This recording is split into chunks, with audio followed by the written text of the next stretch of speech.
संख्या पद्धति के बारे में सीखेंगे।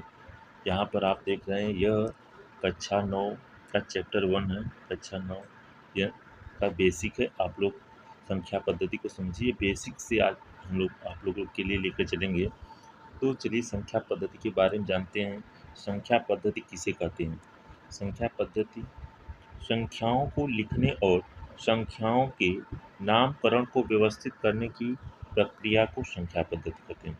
संख्याओं को लिखने और संख्याओं के नामकरण को व्यवस्थित करने की प्रक्रिया को ही संख्या पद्धति कहा जाता है। जैसा आप देख रहे हैं 0, 1, 2, 3 अनंत तक की सभी संख्याओं को हम संख्या पद्धति कहते हैं। आप लोगों को समझ में आया होगा कि संख्या पद्धति किसे कहते हैं। संख्या पद्धति संख्याओं को लिखने और संख्याओं के नामकरण को व्यवस्थित करने की प्रक्रिया को संख्या पद्धति कहते हैं। 0, 1, 2, 3, 4 डॉट डॉट अनंत तक की सभी संख्याओं को हम संख्या पद्धति कहते हैं।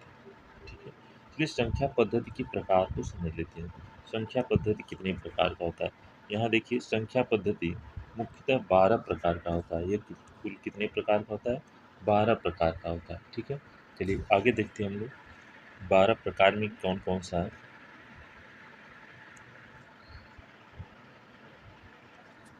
पहला है प्राकृतिक संख्या, दूसरा सम संख्या, विषम संख्या, पूर्ण संख्या, पूर्णांक संख्या, भाज्य संख्या, अभाज्य संख्या। आठवां है सह अभाज्य संख्या, परिमेय संख्या, अपरिमेय संख्या, वास्तविक संख्या, अवास्तविक संख्या। यह कुल 12 प्रकार की संख्या पद्धति होती है। आप लोगों ने आज क्या सीखा कि संख्या पद्धति किसे कहते हैं, संख्या पद्धति के प्रकार। अब हम लोग कुछ 2, 3, 4 तक यानी हम लोग आज प्राकृतिक संख्या, सम संख्या और विषम संख्या के बारे में सीखेंगे। चलिए पढ़ते हैं हम लोग इसे। तो नीचे हम पढ़ते हैं समझते हैं क्या है। पहला प्राकृतिक संख्या, आप इसे इंग्लिश में कहते हैं नेचुरल नंबर। गिनती में उपयोग की जाने वाली प्रत्येक संख्या प्राकृतिक संख्या कहलाती है। गिनती में जो प्रयोग की जाने वाली, जो उपयोग में लाई जाती है, प्रत्येक संख्या को ही क्या कहते हैं हम लोग? प्राकृतिक संख्या है। उदाहरण इसका देखिए, जैसे 1, 2, 3, 4, 5, 6 कहाँ तक? अनंत तक। इस संख्याओं को हम लोग क्या कहेंगे?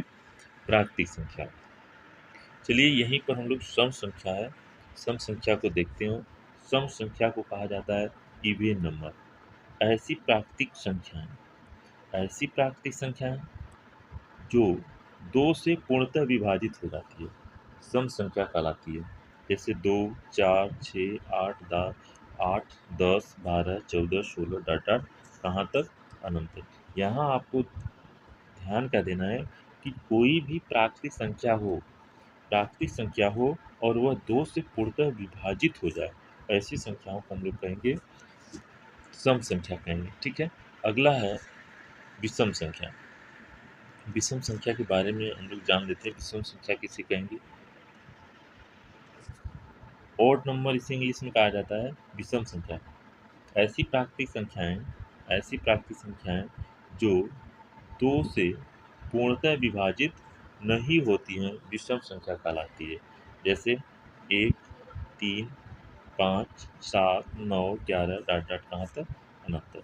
तो यहाँ पर आपको क्या देखना है कि जो 2 से विभाजित न हो, उस संख्या को या उस प्राकृतिक संख्या को हम लोग क्या कहेंगे?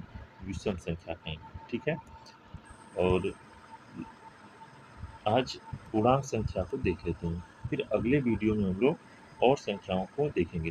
तो पूर्णांक संख्याएं इन्हें कहते हैं इंटीजर नंबर क्या होते हैं? धनात्मक, ऋणात्मक और शून्य से मिलकर बनी हुई संख्या पूर्णांक संख्या कहलाती है। जैसे -5, -3, -4, -5, -4, -3, -2, 0, ये सब संख्या क्या कहलाती है? पूर्णांक संख्या कहलाती है। पूर्णांक संख्या यानी 0 के बाद दाहिने तरफ सभी धनात्मक संख्या होती है, यह सभी और जीरो के बाएं तरफ माइनस वाली संख्या होती है, यह सभी, और शून्य खुद, यानी सभी जो धनात्मक संख्याएं हो, ऋणात्मक संख्याएं हो और शून्य से मिलकर बनी हुई संख्याएं क्या कहलाती है? पूर्णांक संख्याएं कहलाती है। उदाहरण भी आप लोगों ने इसका देख लिया। और पूर्णांक पूर्णांक कितने प्रकार का होता है? तो इस आधार पर पूर्णांक 3 प्रकार का होता है। पहला धनात्मक धनात्मक संख्या, दूसरा ऋणात्मक संख्या और तीसरा होता है उदासीन पूर्णांक। यानी धन कह सकते हैं हम लोग धनात्मक पूर्णांक, ऋणात्मक पूर्णांक और उदासीन पूर्णांक। चलिए इनको भी आज हम लोग देख लेते हैं तीनों को।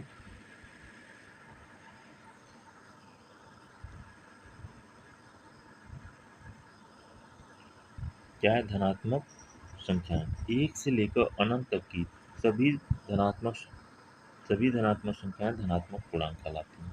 कहाँ से? एक से लेके एक दो तीन डॉट डॉट कहाँ तक? अनंत तक। मतलब एक से लेके अनंत तक सभी धनात्मक संख्याओं को धनात्मक पूर्णांक कहा जाता है। ऋणात्मक संख्याएं एक से लेकर अनंत तक की सभी ऋणात्मक संख्याएं ऋणात्मक पूर्णांक कहलाती हैं।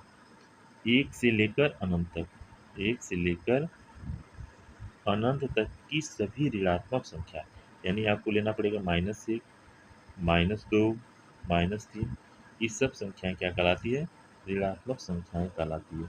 और उदासीन संख्या किसे या उदासीन पूर्णांक किसे कहते हैं? ऐसा पूर्णांक जिस पर धनात्मक और ऋणात्मक चिन्ह का कोई प्रभाव न पड़े, तो यह संख्या कहलाती है उदासीन पूर्णांक। और इस वह उदासीन पूर्णांक किसे कहते हैं हम लोग?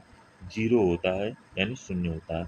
आप लोग यहाँ पर ध्यान देंगे कि शून्य जो होता है वह न तो धनात्मक संख्या होती है और न तो ऋणात्मक संख्या होती है।